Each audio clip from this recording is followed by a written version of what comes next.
The Austin bombing suspect is dead after reportedly detonating a bomb as police closed in. We have details. In this week's People cover story, This Is Us star Chrissy Metz opens up about her painful past. Dennis Quaid reveals his secret to finding peace at 63 and updates us on life with his twins. How did the stars of Stranger Things make a young fan's birthday extra special? We have details. Okay, Stocko, we'll go and do you proud. We're sitting down with John Boyega, Scott Eastwood, and the cast of the new Pacific Rim. You know, like one time I goes, I hate that guy. I go, you don't even know him. He goes, I don't need to know someone to hate him, Louis. Comedian and actor Louis Anderson gets real about forgiving his alcoholic father. All that and more today on People Now.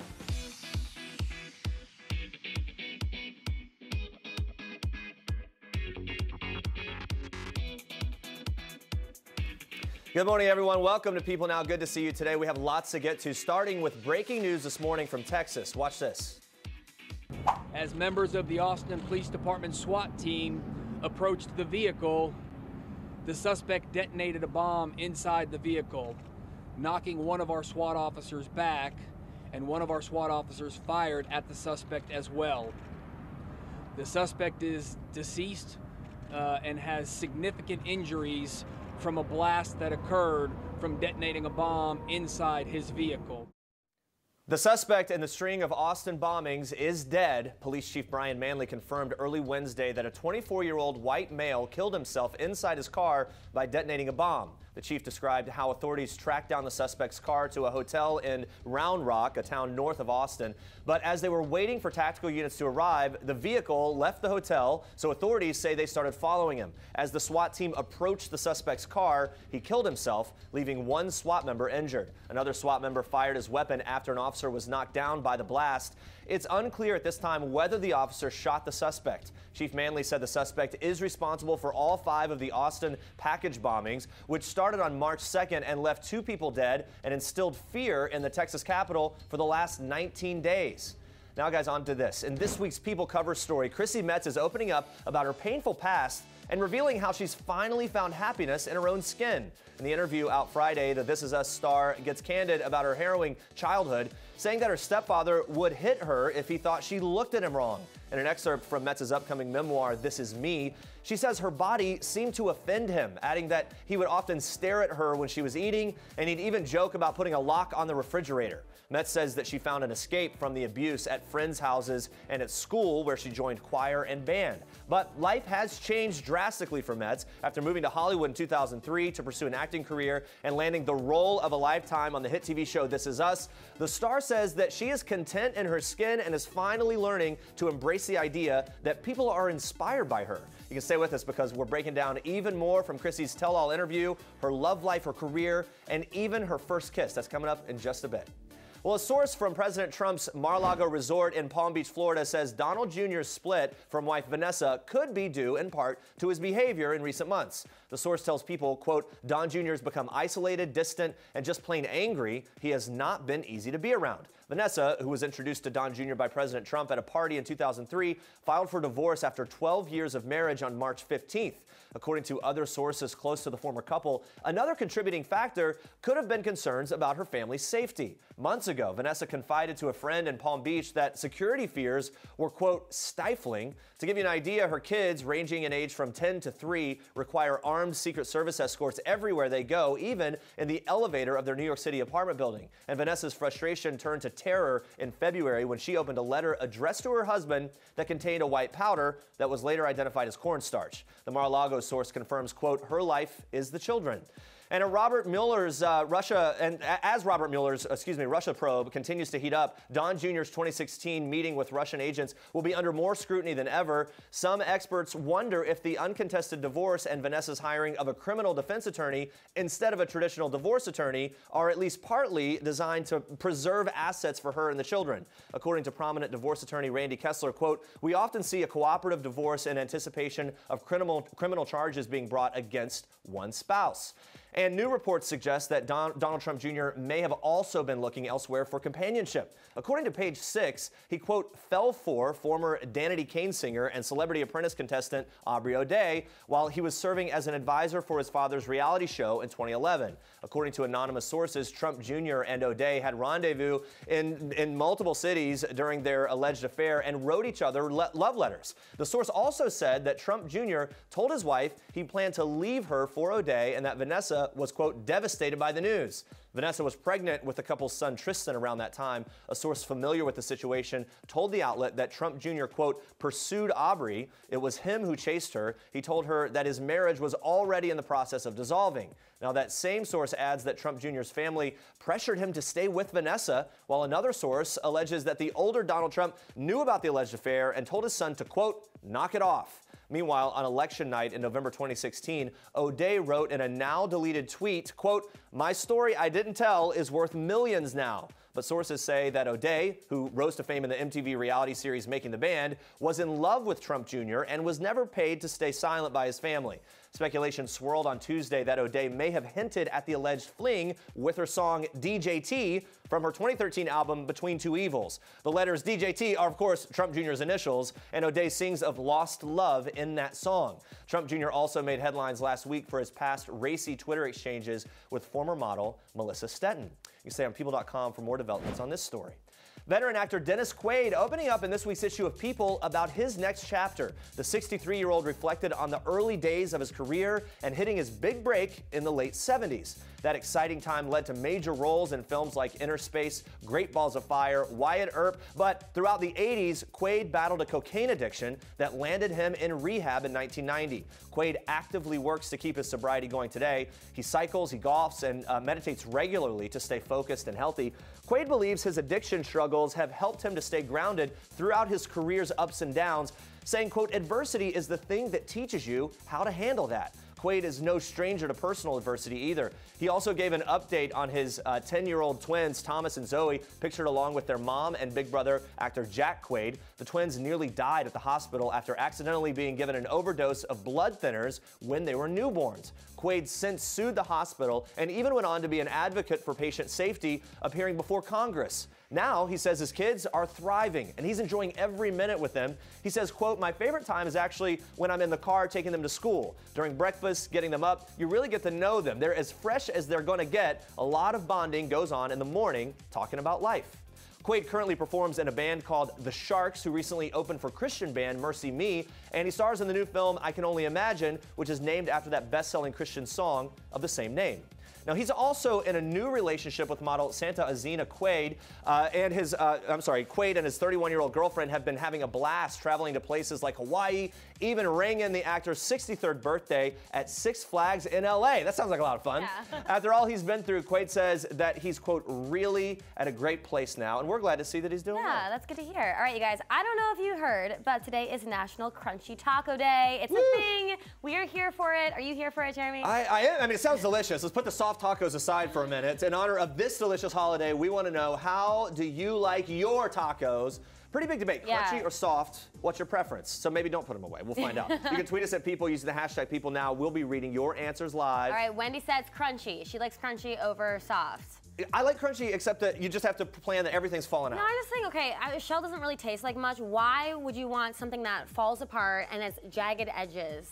Because you like that. All right, here we go. We're celebrating all over Twitter as well. Check this out. Happy National Crunchy Taco Day. Incredible. Dancing. Right there, whatever that is. Everyone on Facebook getting married and having kids, and I'm here like just cradling a taco. Looks like love. All right, keep the comments coming in. We're going to check in with you again soon. But first, Andrea, more for us in Star Treks. Yes, Jeremy, we're kicking off Star Treks with a surprise of a lifetime for one little boy. This is really fun, you guys. Stranger Things stars Millie Bobby Brown and Gaten Matarazzo made one lucky fan's day in the most wonderful way after his bummer of a birthday. So Aaron Allenbat threw a Stranger Things themed party, but when he invited 8 of his classmates, no one showed up. The tween was able to blow out candles with family, of course, but his disappointed sister Anne decided to share the unfortunate turnout on Twitter, where it quickly went viral. So much so, Millie Bobby Brown herself caught wind of the birthday fail. Now, Brown was not having it, saying, quote, What? Well, you can let them all know that everyone on behalf of Stranger Things would have come. I think you're awesome, and next year I would like an invite, please. Now, if that wasn't enough, Gaten Matarazzo jumped in to say he would come too and, quote, bring the chocolate pudding. Sounds like a party. Well, with the turn of luck, Ann posted an update on Twitter with her brother clearly looking much happier. Aaron is, quote, chillin' now. He says if his classmates are going to invite him, he won't go. That's his payback. It looks like Aaron is getting the last laugh here. Good for him.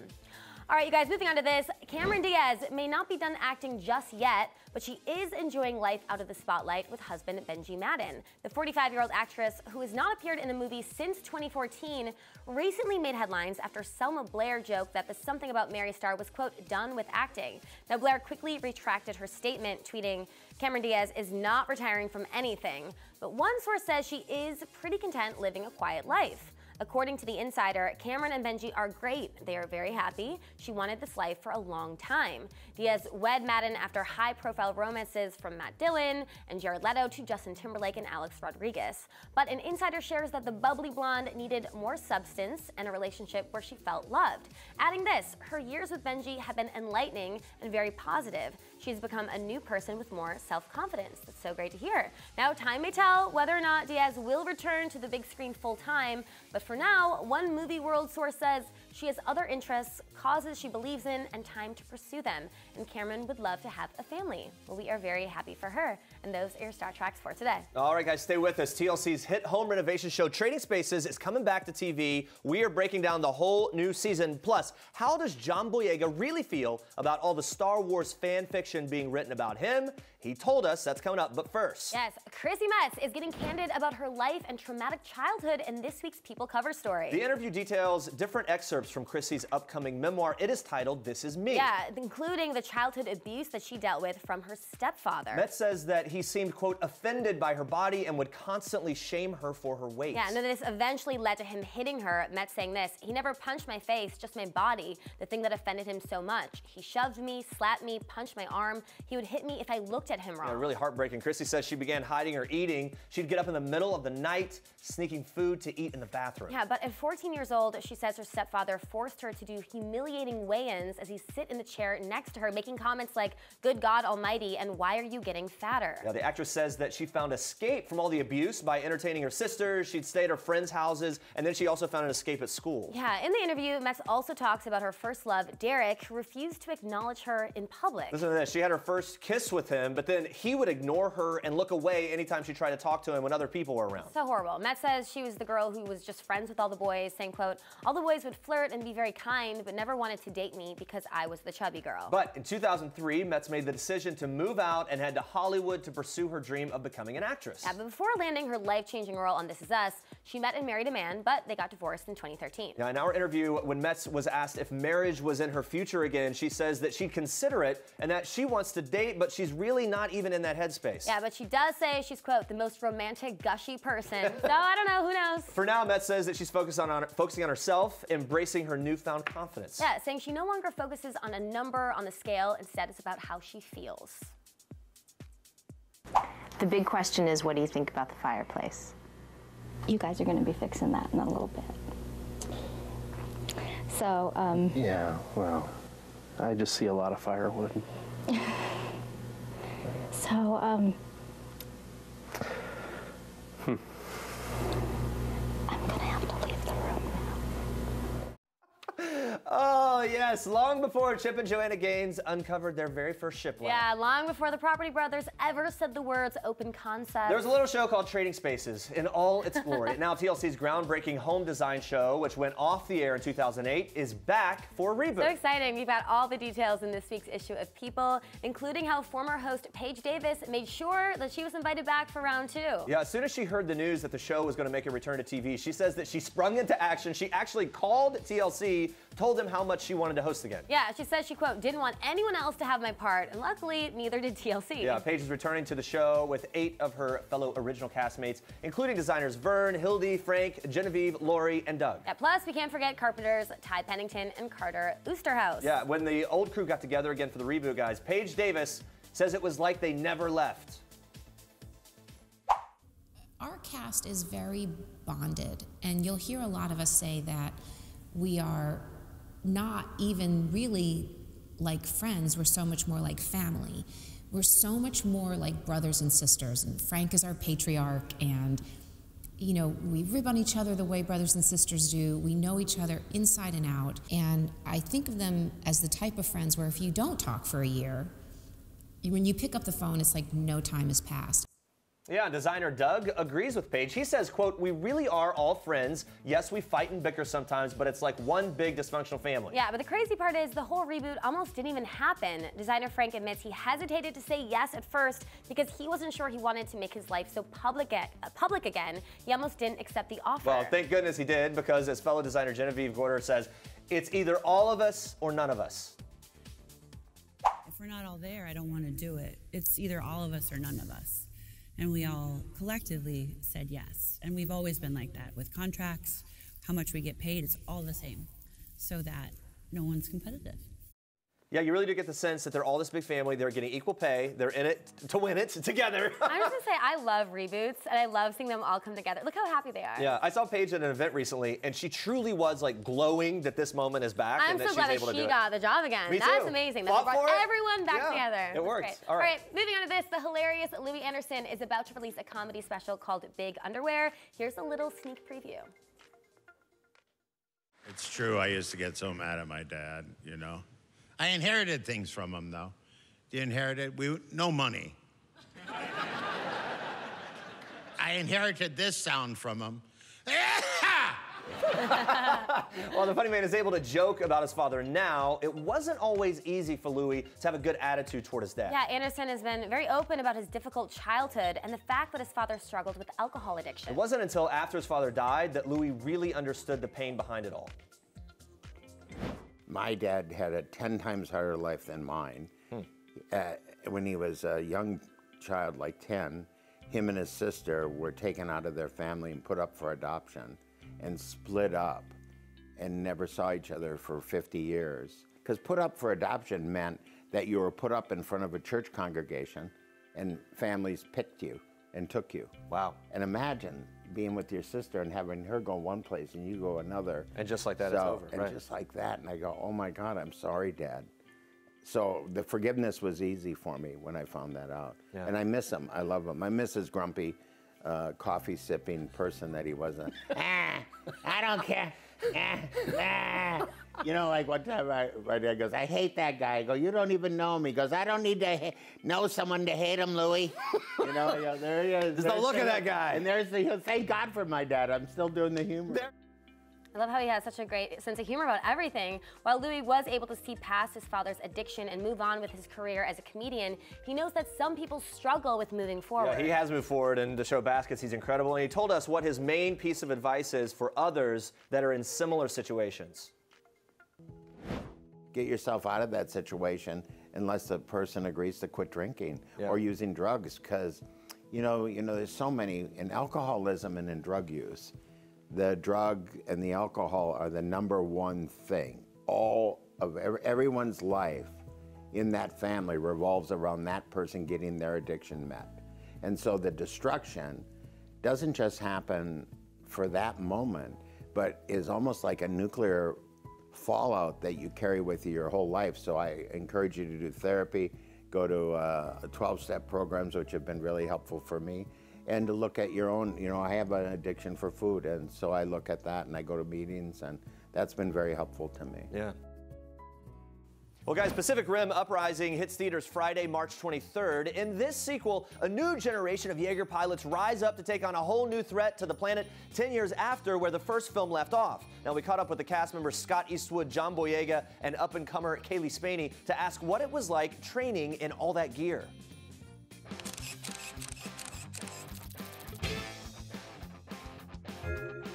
This specific one was a lot of time in that suit, a lot of time in the suit, which it proved to be more difficult than I thought it would be. But there was everything, hand-to-hand combat, jumping, running, like it was a lot, and it's the most action I've ever done. It pinches in all the wrong places. You get really hot and thirsty, and then you drink a little bit, but not too much, because if you drink too much, then you need to pee, and then you need 5 people to go into the bathroom, and it would take like 20 minutes out of filming just to get that done. You can ask most to people around the cast, I'll probably tell you, you find me sleeping on the ground in between shots. Just sort of passed out in the suit, you know, an awkward position. Yeah, pretty sure I'd be right there with him. And now John Boyega made his producing debut in the film. He says he received a lot of support from Idris Elba, who played the legendary pilot Stacker Pentecost in the first film, and the father of Boyega's character, Jake. Now, we had to ask, John, did you use that producer cred to get in touch with your long-lost pops? Yeah, but not because I'm a producer, because he gave me the chance to, you know, to speak to him a few times, and I've met him along the way. And it's great because he sent myself and my other producing partner, Femi Yoggins, a nice message, you know, just to wish us best of luck and told us that he was proud of us and all that. And it felt like, okay, Stacker, we'll go and do you proud. It's great when actors support each other. Now, when it comes to upcoming Star Wars spoilers, Boyega is a, quote, steel trap. That's according to co-star Scott Eastwood. However, since Oscar Isaac gave us his hot take on steamy fan fiction a while back, we had to ask John his thoughts, and he might just have his own story up his sleeve. Yeah, see, that's what I'm thinking. I know what's going on here, because when I turn around, Oscar's eyes are on me, Ray's eyes are on me, Rosie's eyes are on me. I just need all of them to calm down and get their priorities straight. Do you know what I mean? Like, you know, none of them have come correct. So I think I'm going to go in the other direction. Captain Phasma.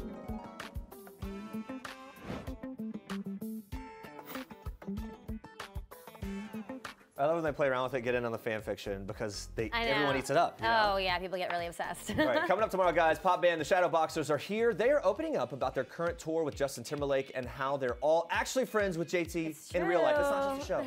Plus, Top Chef host Padma Lakshmi is getting real about her diagnosis with endometriosis and how all women can spot early warning signs. Yeah, thank you so much for watching. For now, we leave you with one last thing from Padma. Enjoy. Bye, guys. Hi, I'm Padma Lakshmi, and this is One Last Thing. The last show I binge-watched was The Alienist on TBS. I have one episode to go. The last time I danced was at the Vanity Fair Oscar party. My last kitchen disaster, I haven't actually had a kitchen disaster for a long time, but I remember the one I did have, which was a doozy. I basically tried to flip something in a frying pan, and there was oil, and that oil splashed on the back of my stove, caught a flame. I had a wooden spice rack hanging above the stove with all these spices on the wall, and it just went whoosh. And all of a sudden, there were all these flames coming up, and thank God, nothing happened.